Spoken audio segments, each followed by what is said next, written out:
नमस्कार। Breaking news में इस वक्त की बड़ी खबर आपको बता दें कि नितिन नवीन की अध्यक्षता में हुई बीजेपी की बड़ी बैठक में तमाम बड़े फैसले लिए गए हैं। इसके साथ ही जेनजियों पर खास फोकस रखा गया है और 14 से 25 साल के बीच के जो युवा हैं उनको टारगेट करने की बीजेपी कोशिश कर रही है। इसके साथ ही उन्होंने एक अभियान भी शुरू करने का ऐलान किया है। ये संवाद अभियान होगा जो हर महीने होगा, जिसमें बच्चों की बातों को सुना जाएगा और कहीं ना कहीं आने वाले समय में उसे इंप्लीमेंट करने की भी कोशिश की जाएगी। यानी कि उत्तर प्रदेश चुनाव के साथ साथ जो बाकी 7 राज्यों में भी चुनाव होने वाले हैं उन सब को लेकर अब बीजेपी चल रही है और इस बार का खास फोकस है हमारे युवा। तो इसी पे ज्यादा अपडेट के साथ मेरे साथ मौजूद है मेरे सहयोगी स्वप्निल। तो सबसे पहले स्वप्निल, जानते हैं कि क्या कुछ बैठक से निकलकर सामने आया और क्या कुछ इसका एजेंडा था। देखिए, जैसे कि आपने शुरुआत में बताया सृष्टि की जेनजी पर खास फोकस है। जेनजी में सबसे पहले थोड़ा सा संक्षेप में बताना चाहूंगा, वो लोग जो कि 1996 से लेकर 2012 के बीच पैदा हुए हैं। इसमें अब देख साइंस क्या है, इसके पीछे साइंस ये है कि दरअसल जो आज 14 से लेकर 17 साल की उम्र में है वो 2029 तक जाते जाते वोट डालने लायक हो जाएंगे। तो बीजेपी की ये कोशिश है कि लगातार इन जो युवा हैं इन तक रीच बढ़ाई जाए, एक तरीके से इनसे संपर्क साधा जाए, क्योंकि आजकल आप देख रहे हैं कि ये वो पीढ़ी है जो कि डिजिटल माध्यम के बीच पैदा हुई है और लगातार फल फूल रही है। लिहाजा बीजेपी की ये कोशिश है कि जेनजी को रीच किया जाए और साथ ही सोशल मीडिया के जरिए, विशेष रूप से इंस्टाग्राम के जरिए इन तक अपनी पहुंच को बढ़ाया जा सके। इसके साथ ही ये तो नितिन नवीन की अध्यक्षता में भी ये बैठक हुई है, तो और कहीं ना कहीं इस बार का जो नेतृत्व है वो नितिन नवीन ही कर रहे हैं। उत्तर प्रदेश के साथ जो तमाम राज्यों में भी चुनाव होने वाले हैं उसमें भी वही अगुवाई कर रहे हैं। तो क्या कुछ वो टारगेट करने में युवाओं को सफल रहेंगे? देखिए, टारगेट की आपने बात की, सबसे बड़ा टारगेट जो अभी होने वाला है वो ये है कि 2027 में 7 राज्यों में चुनाव है। पहले आप देखेंगे फर्स्ट हाफ में कि 5 राज्यों में, जिसमें उत्तर प्रदेश, गोवा, मणिपुर, उत्तराखंड, पंजाब शामिल है। इसके बाद बीच में गर्मियों में आपको हिमाचल में दिखेगा और साल के अंत में आपको गुजरात में दिखेगा। तो टारगेट के लिहाज से अगर मैं बात करूं तो कुछ आंकड़े में लेकर आया हूं, जिसके तहत आप देखिए कि उत्तर प्रदेश में 2 करोड़ 80 लाख के करीब जेनजी वोटर्स है, जो कि 21% आबादी है। गुजरात में 1 करोड़ है, पंजाब में 46 लाख है, उत्तराखंड में 15 लाख के आसपास है, हिमाचल में 12.5 लाख, मणिपुर में 4 लाख और गोवा में 2,07,000। यानी कि हर राज्य में वहां की आबादी के अगर आप हिसाब से देखेंगे तो ये प्रतिशत बहुत बड़ा है।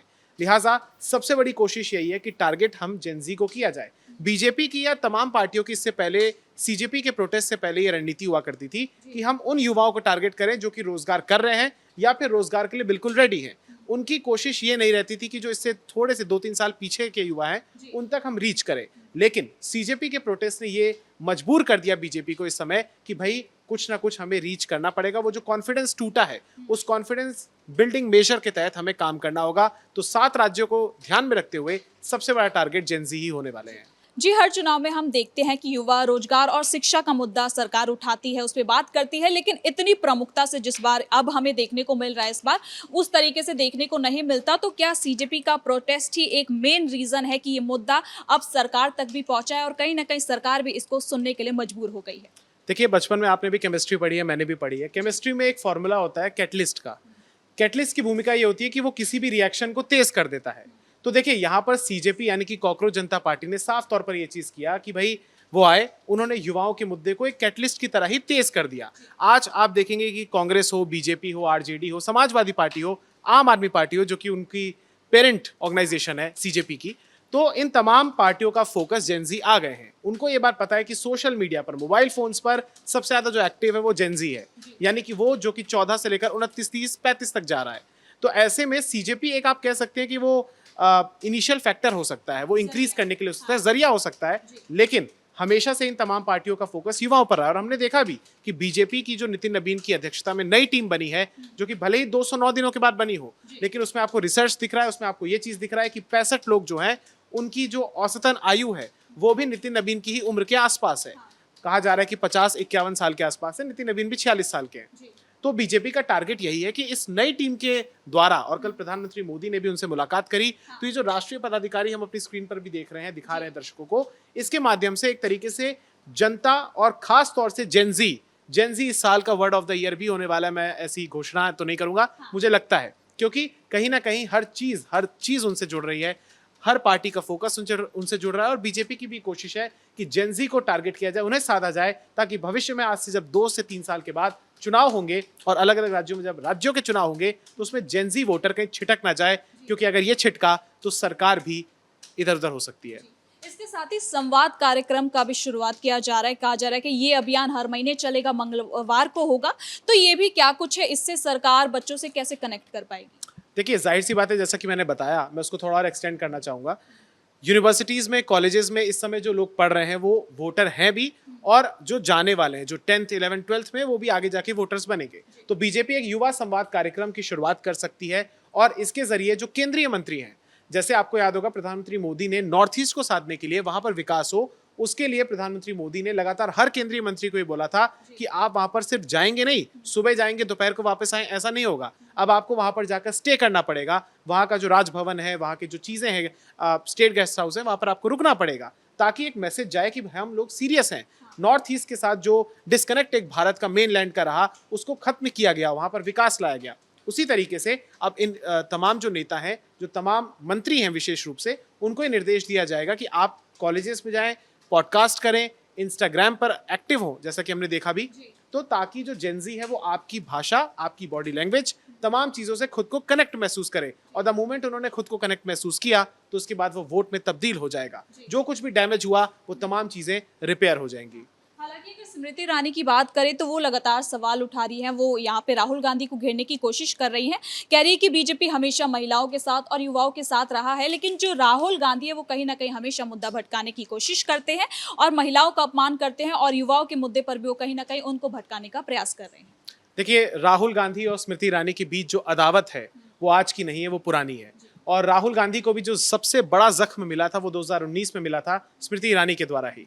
वो स्मृति ईरानी एक बार फिर से कमबैक उन्होंने किया, मजबूत पोजीशन में, बीजेपी में टॉप लीडरशिप में वो वापस आई हैं। और कहीं ना कहीं जो उनकी भाषा पर पकड़ है, आप देखिए, बंगाली, पंजाबी, तमाम भाषाएं, गुजराती, सिंधी, तमाम भाषाएं वो बोलती है, हिंदी अंग्रेजी के साथ। तो ऐसे में जेनजी के साथ बेहतर कनेक्ट करने के लिए, और जेनजी केवल कॉलेज या यूनिवर्सिटी में पढ़ने वाला छात्र या बच्चा नहीं होता है, या युवा नहीं होता है, वो आपको वो व्यक्ति भी दिखेगा जो कांवड़ लेने जा रहा है। आपने कांवड़ यात्रा के दौरान देखा कि उसमें भी ज्यादातर जेनजी ही तो थे। आपने वो लोग भी देखे जो युवा अलग अलग काम कर रहे हैं, कोई कारपेंटरी कर रहा है, कोई प्लम्बरिंग कर रहा है। जरूरी नहीं कि आप सोशल मीडिया पर या फिर कॉलेज यूनिवर्सिटी जाकर पढ़े लिखे हों।